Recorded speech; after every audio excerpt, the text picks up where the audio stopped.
Okay, hey, so I'm recording a call at this moment. I got Thomas here. So I want you to tell me a little bit about you were telling me before, and I thought it was a great conversation. Just pretty much about, we could start with your first meeting of Elias. What was your interpretation of him?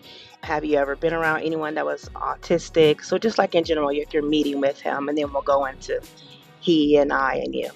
Let's see. Upon meeting Elias, he was pretty cool. He was chill. He was super shy of me, and then later on he warmed up. Oh, hey, it's Thomas. I got about, I think, 2 or 3 autistic people in my family, so it wasn't really a big thing. I was like, oh, okay, cool, whatever. So the other question was, well, you said that he warmed up to you and everything, so that's pretty cool. And you said that he warmed up to you. How would you say that he warmed up to you? What were some ways that you felt that he connected or you guys connected? He seemed genuinely happy to see me. We were pretty warm when I hugged him with his strong self. He bonded pretty tight. It was just cool. Yeah, it was almost the same height. Oh, and then we would buggy together too. You would pick on him. That was fun. No, it wasn't. You That guys, was fun. I like that. you guys would, it would make me laugh. Y'all would bug me together. That's how you get along with somebody. Hey, let's piss off your mom real quick. Yes. Let's go. I think that's how y'all, I think you pretty much would say things where he'd be thinking and he'd be like, he says what I'm thinking.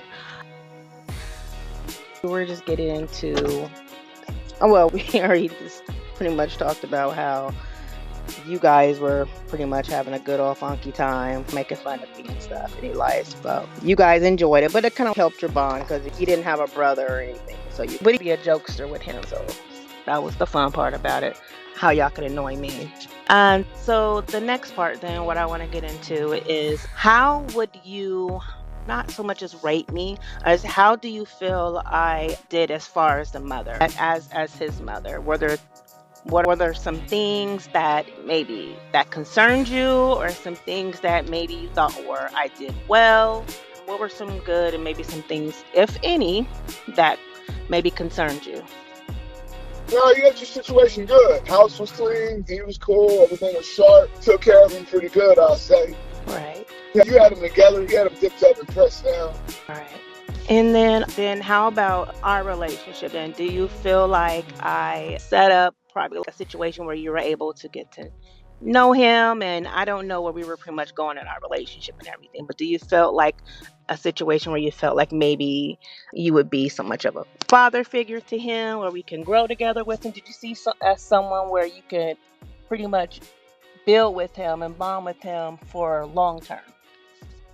Oh, well, to be honest with you, I wasn't thinking that deep because I was just young and kind of stupid and kind of a hoe.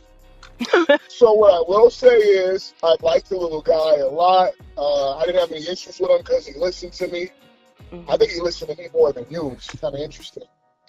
What do I think it was? And I say what I mean, and I'm brutally honest.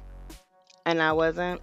It's not that you're not honest. There's a way that a guy is, especially, I'm not trying to shit on civilian men. No, but, go ahead. You are pretty honest. But speaking with authority and getting straight to the point, I think it's a militant aspect that maybe a lot of civilians don't have.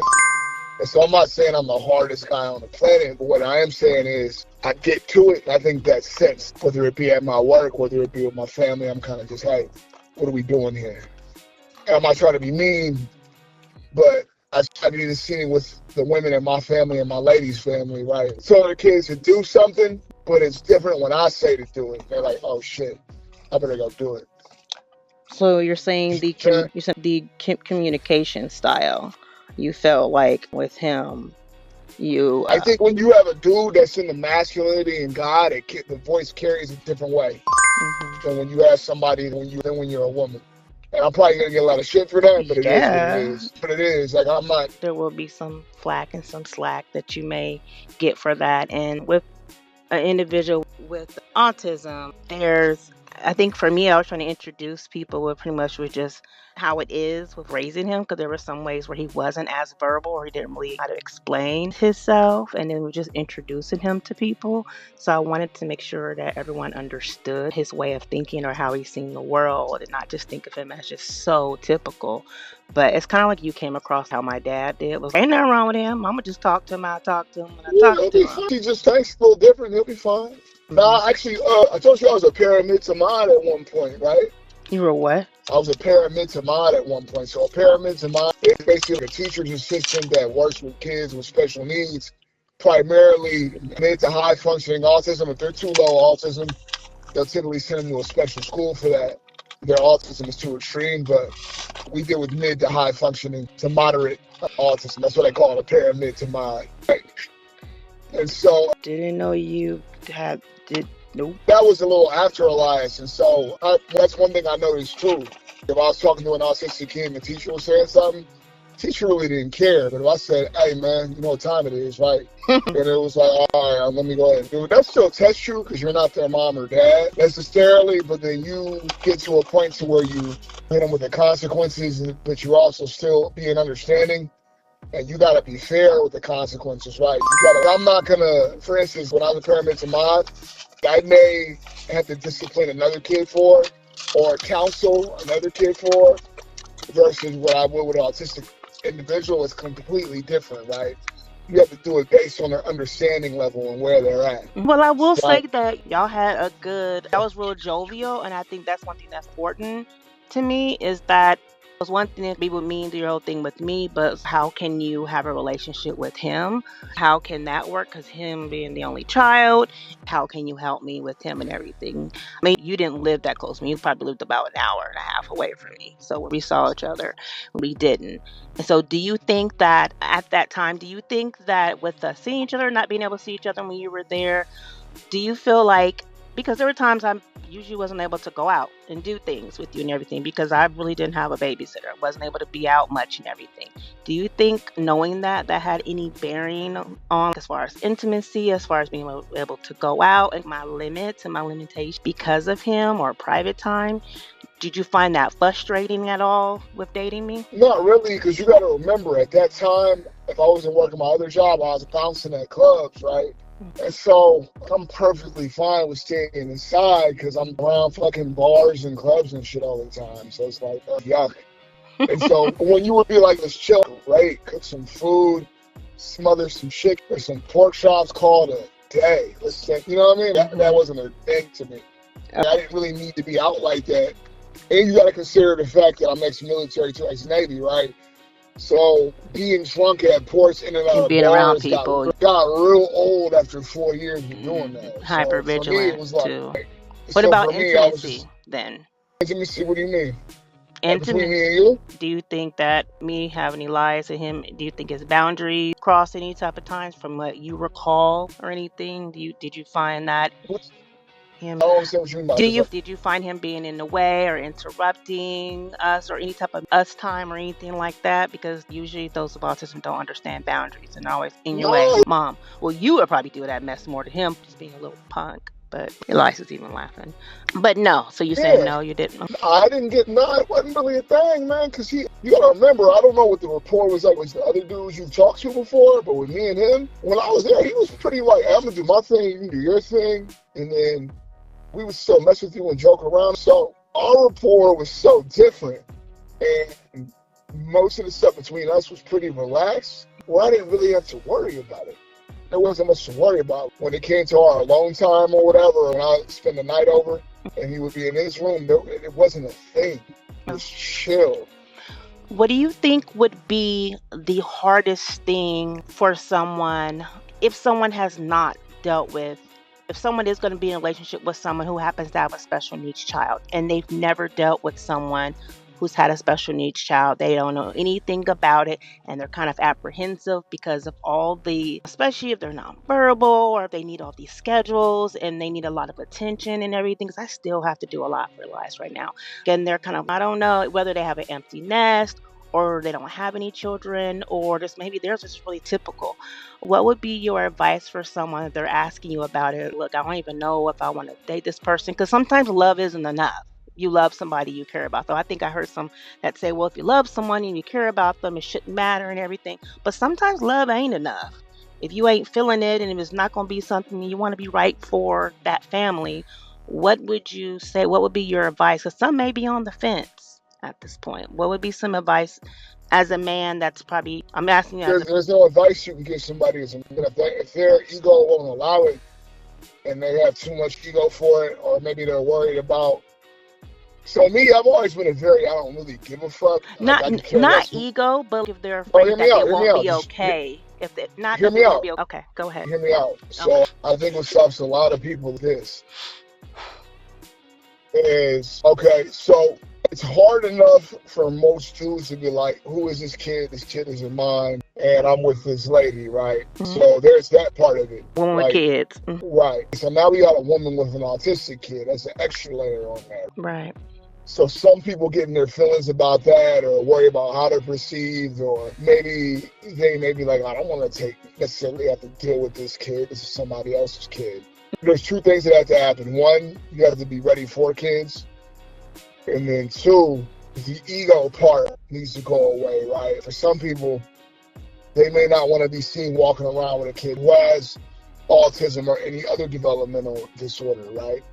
Well, if you care about that and you care about how you're perceived, then you probably shouldn't be talking to a woman with an autistic kid for a while, right?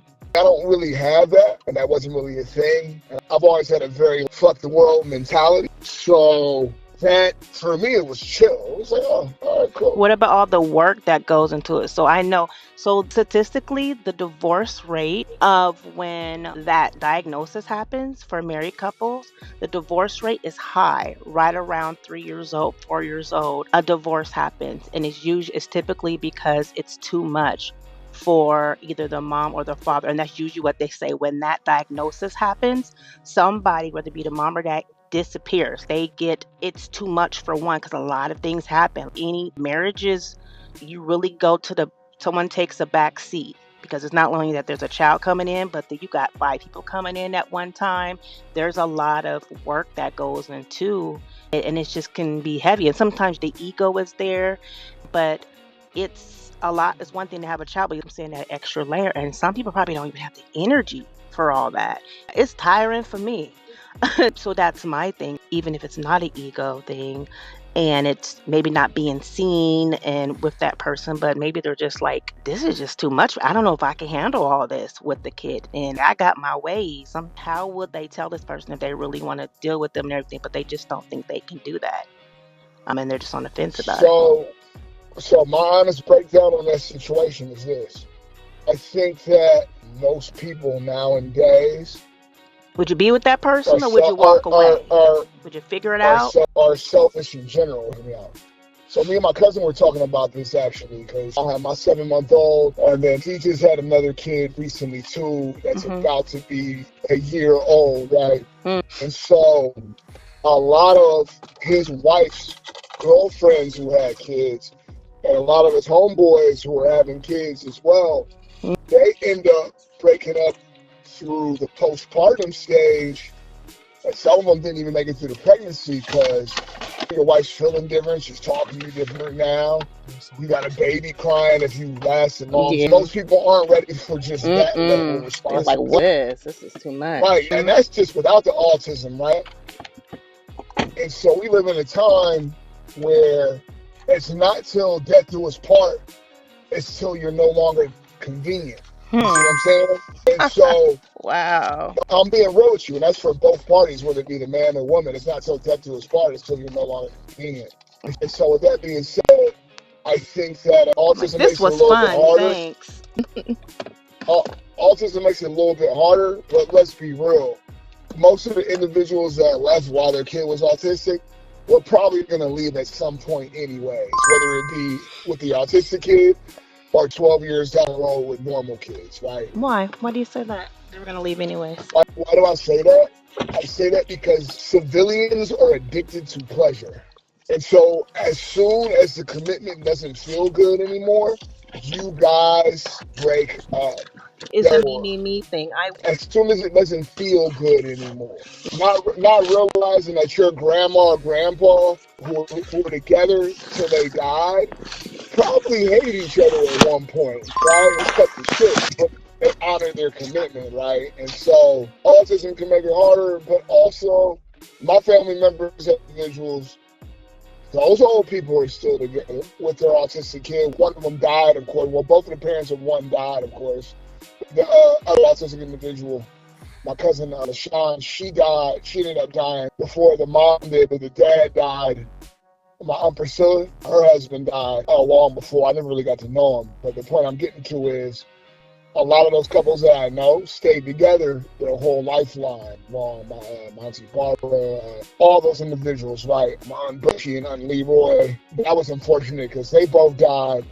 But their daughter Mina is still around, so one of the brothers had to take her in. But they stayed together their whole lives. So again, it's about if you're really committed or not. You see what I'm saying? And again, the older generation was raised so death do us part, even if they didn't like each other, versus our generation is till you're no longer convenient. especially It's, if you made this child or you decided I want to do this with you. Yeah. To win. It's like they don't know how to cope with suffering. I'm not saying the relationship should be all about suffering, but there is part of being an adult is, hey, sometimes shit's not going to be so good. You get the fuck over it. And that doesn't exist anymore.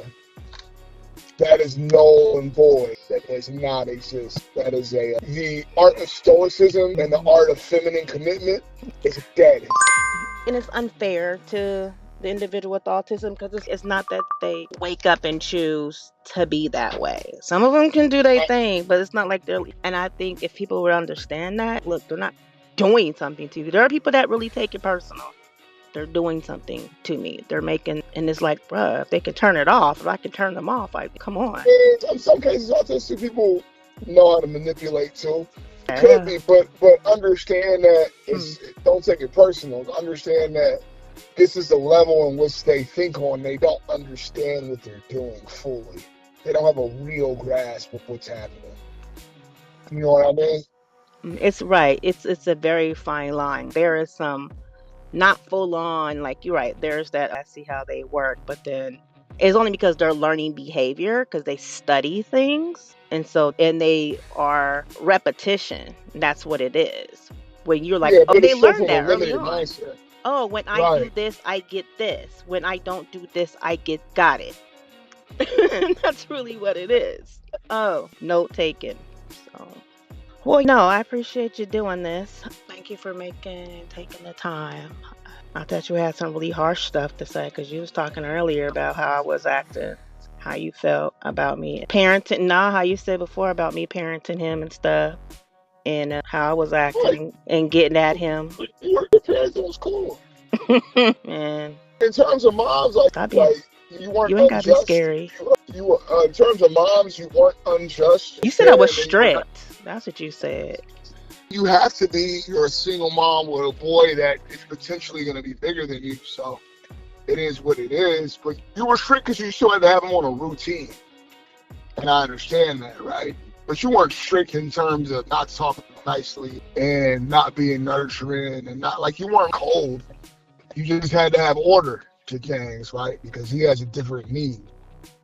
And I know one thing from working with autistic kids, when I was doing my whole parent mental mod thing, with them, if you take them out of their routine, it causes a lot of stress and a lot of bad things happening that day. Can you say that again?